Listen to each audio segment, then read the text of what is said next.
नमस्कार, आपका स्वागत है दोस्तों। क्या पति और पत्नी को एक साथ बैठकर भोजन करना चाहिए?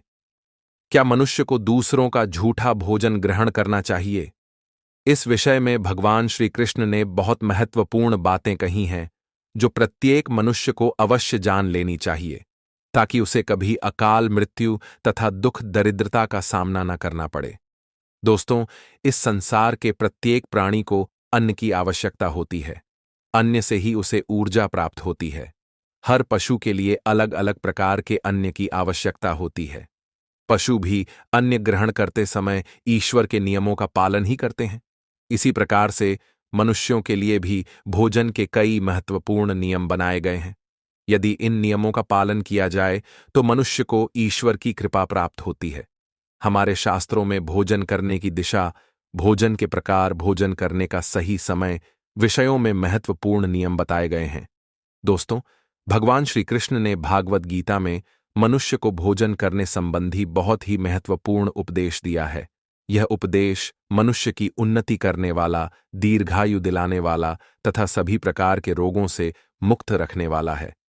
जिस शरीर को भगवान ने प्रदान किया है, उन्होंने ही इस शरीर को शुद्ध और स्वस्थ रखने के उपाय भी बताए हैं। जो मनुष्य भगवान श्री कृष्ण द्वारा बताए गए इन नियमों का पालन करता है, उसका शरीर सदैव शुद्ध, स्वच्छ और विकारों से दूर रहता है तथा सद्गति प्राप्त करने वाला बनता है।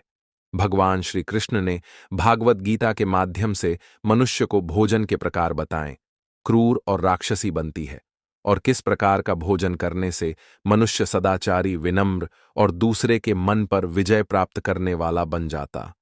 मनुष्य जिस प्रकार का भोजन करता है, उसे उसी प्रकार का शरीर और विचार भी प्राप्त होते हैं। इसीलिए धन की देवी मां लक्ष्मी की प्राप्ति के लिए भी मनुष्य को उचित भोजन सामग्री का ही चुनाव करना चाहिए। मनुष्य चाहे गरीब हो या धनवान हो, वह चाहे राजमहल में रहता हो या वन में, उसे अपने शरीर की तृप्ति के लिए भोजन अवश्य ही करना चाहिए।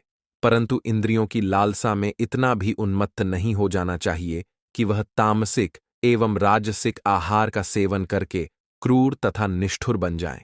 तामसिक भोजन करने वाला मनुष्य अपनी मन मर्यादा संस्कार एवं अपने शील को भी नष्ट कर लेता है और दुष्कर्म का मार्ग पकड़ लेता है। राजसिक भोजन करने वाला व्यक्ति क्रोधी, आलसी तथा हिंसक बन जाता है। किंतु जो मनुष्य ईश्वर का नाम लेकर सात्विक भोजन का आहार लेता है, उसका मन पवित्र और सुंदर हो जाता है। ऐसे शरीर में भगवान सदैव ही निवास करते हैं। दोस्तों, वस्तुशास्त्र में बताया को किस दिशा में बैठकर भोजन करना चाहिए और भोजन करते समय उसका मुख कौन सी दिशा में होना चाहिए। भोजन शुरू करने से पहले मनुष्य को कौन सा मंत्र बोलना चाहिए और भोजन हो जाने के पक्ष उसे क्या करना चाहिए, ऐसी कई महत्वपूर्ण बातें बताई गई हैं। आज के इस वीडियो में हम आपको इन्हीं विषयों पर जानकारी देने वाले हैं।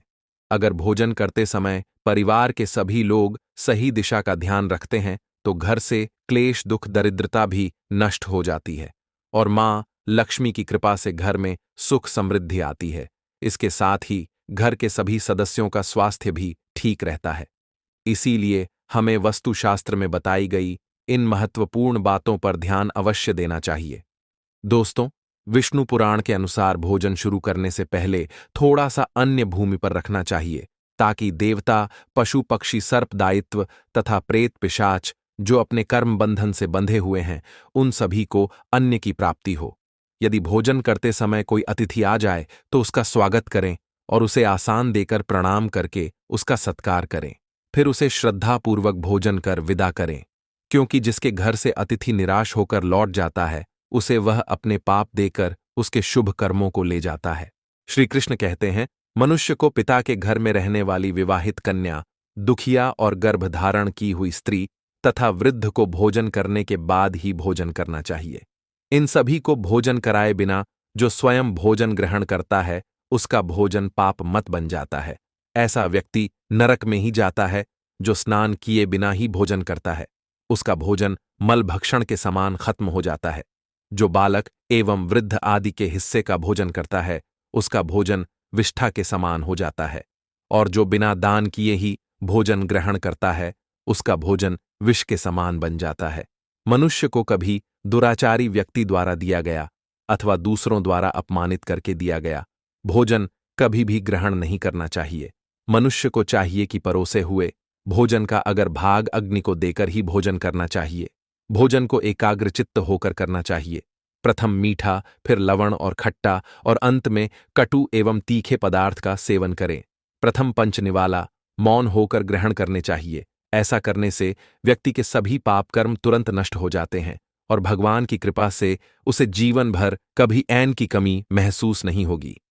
दोस्तों, वस्तु के अनुसार पूर्व दिशा में बैठकर भोजन करने से व्यक्ति रोगों से और मानसिक तनाव से मुक्त हो जाता है। बीमार बुजुर्गों को पूर्व की ओर मुख करके भोजन अवश्य करना चाहिए। इससे उनके स्वास्थ्य में सुधार होता है, क्योंकि पूर्व दिशा उगते हुए सूर्य की दिशा है और सूर्य देव बाल आरोग्य तथा दीर्घायु प्रदान करते हैं। अगर कोई व्यक्ति व्यवसाय में तरक्की चाहता है अथवा नौकरी की तलाश में है तो उत्तर दिशा की ओर मुंह करके भोजन करें। उत्तर दिशा मन सरस्वती की दिशा है। इससे उसे व्यक्ति को कार्यों में सफलता प्राप्त होती है। ध्यान रहे, दक्षिण दिशा की ओर मुख करके भोजन ना करें। यह दिशा यह की दिशा है। वस्तुशास्त्र के अनुसार टूटे फूटे बर्तनों में भोजन नहीं करना चाहिए। यह दुर्भाग्य को निमंत्रण देता है। भोजन हमेशा स्वच्छ थाली में ही करना चाहिए। गंदी थाली में भोजन करने से जीवन में दुर्भाग्य आता है। पुत्रों के अनुसार जो मनुष्य एकादशी के दिन तामसिक अन्य अर्थात मांस का सेवन करता है, लक्ष्मी उसे छोड़कर चली जाती है। भोजन का अपव्यय करना शास्त्रों में अनर्थ माना गया है। इसीलिए थाली में जितना आवश्यक हो उतना ही भोजन ले। अगर कोई व्यक्ति साथ में भोजन कर रहा हो तो उसका भोजन समाप्त होने तक उठकर नहीं जाना चाहिए। इससे पितृदेव नाराज हो जाते हैं। भोजन के बाद थाली में हाथ धोना अनुचित माना गया है। थाली में हाथ धोने से अन्य का अपमान होता है। भोजन के बाद थाली में हाथ धोने वाले लोग नीचे योनि में जन्म लेते हैं। सबसे महत्वपूर्ण बात, ध्यान रहे कि व्यक्ति को बिस्तर पर बैठकर कटाई भोजन नहीं करना चाहिए। ऐसा करने से व्यक्ति कई प्रकार के रोगों से ग्रसित हो सकता है। भोजन केवल जमीन पर आसान बेचकर उसी पर बैठकर ही करना चाहिए। भोजन करते समय दिशाओं का ध्यान रखना बहुत अवश्य होता है। यदि गलत दिशा में बैठकर अथवा गलत दिशा में मुख करके भोजन करने से व्यक्ति को उसके अनिष्टकारक परिणाम प्राप्त होते हैं। भगवान श्री कृष्ण कहते हैं, जिस भोजन के ऊपर से कोई पैर रखकर चला गया हो अथवा कोई व्यक्ति भोजन को लांघ कर गया हो तो ऐसे भोजन को कभी खाना नहीं चाहिए। ऐसा भोजन अशुद्ध हो जाता है। ऐसे भोजन को पशुओं को खिला देना चाहिए। दूसरों के द्वारा लांभा गया भोजन खाने से मनुष्य की आयु कम हो जाती है और उसके शरीर में भिन्न भिन्न प्रकार के रोग उत्पन्न होते हैं। गरुड़ पुराण के अनुसार यदि भोजन में बाल निकल आता है तो ऐसा भोजन त्याग हो जाता है।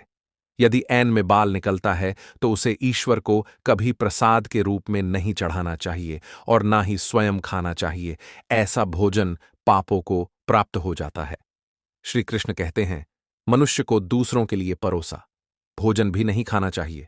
जो मनुष्य दूसरों का भोजन छीन के खाता है अथवा किसी को बिना दिए ही स्वयं उसे अन्न का उपभोग करता है, उससे देवी अन्नपूर्णा रुष्ट हो जाती है। भोजन सभी में बांट कर खाना चाहिए। दूसरों के हिस्से का भोजन करने से मनुष्य के पुण्य कर्म नष्ट हो जाते हैं। पवित्र आसान पर बैठकर अपने पैरों को भूमि पर रखकर पूर्व की ओर सूर्यभिमुख होकर अन्न ग्रहण करना ही सर्वोत्तम माना गया है। पूर्वभिमुख होकर भोजन करने से यश की प्राप्ति होती है और उत्तर की ओर मुख करके भोजन करने से सत्य की प्राप्ति होती है। दोनों हाथ, दोनों पैर तथा मुख को पानी से धोकर ही भोजन करना चाहिए। भोजन के पत्र को भूमि पर रखकर अन्न ग्रहण करना ही सर्वश्रेष्ठ माना गया है। शास्त्रों में इस प्रकार के भोजन को उपवास के समान बताया गया है। मनुष्य को क्रोध रहित होकर भोजन करना चाहिए। क्रोध किसी अवस्था में भोजन करने से भोजन का अपमान होता है और कई व्याधियों उत्पन्न होती है। यदि चित्त कहीं और हो तब भी भोजन नहीं करना चाहिए और गुस्से से भरे मैन से भी भोजन करना अशुभ होता है, जो जूते पहनकर भोजन करता है। इस प्रकार के भोजन को आसुरी भोजन कहा गया है। ठीक मध्य रात्रि में ठीक मध्याह्न होने पर भी भोजन करना अशुभ माना गया है।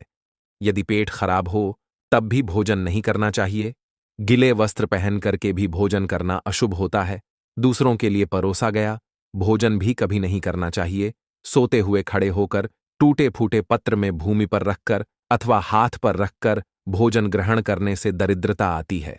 भोजन करते समय वेदों का उच्चारण नहीं करना चाहिए। शास्त्रों के अनुसार स्त्री को पति के भोजन के बाद ही भोजन कर लेना चाहिए। यदि पति घर से दूर हो तो पति को ध्यान करके भोजन ग्रहण करना चाहिए। इससे पति की आयु लंबी होती है और स्त्री सदा सुहागन रहती है। पति से पहले भोजन करना शास्त्रों में शुभ माना नहीं गया है। इससे पति की आयु कम हो जाती है।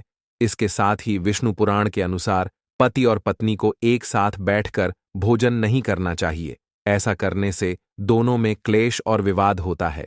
अंधकार में अथवा आकाश के नीचे बैठकर भोजन नहीं करना चाहिए। भोजन करते समय सर पर छत अथवा वृक्ष की छाया अवश्य होनी चाहिए। विष्णु पुराण के अनुसार केवल एक वस्त्र पहनकर भी भोजन करना अनुचित होता है अथवा नग्न अवस्था में भोजन ग्रहण करना अशुभ होता है। इससे जीवन में दुर्भाग्य आता है। सवारी पर बैठकर अर्थात किसी वाहन में बैठकर भी भोजन ग्रहण करना अनुचित हटो है। साथ ही शैया पर बैठकर भोजन करने से व्यक्ति की आयु कम हो जाती करती है। हंसते हुए अथवा रोते हुए भोजन करना अनिष्टकारक होता है। इससे गले में अन्न फंसकर प्राण जाने का भी खतरा बना रहता है। तो दोस्तों, इस प्रकार से शास्त्रों में भोजन के संबंध में महत्वपूर्ण नियम बताए गए हैं। उम्मीद है आपको यह जानकारी अच्छी लगी होगी। वीडियो को लाइक जरूर करें और कमेंट में जय श्री कृष्ण अवश्य लिखें। साथ ही चैनल को सब्सक्राइब करना ना भूलें।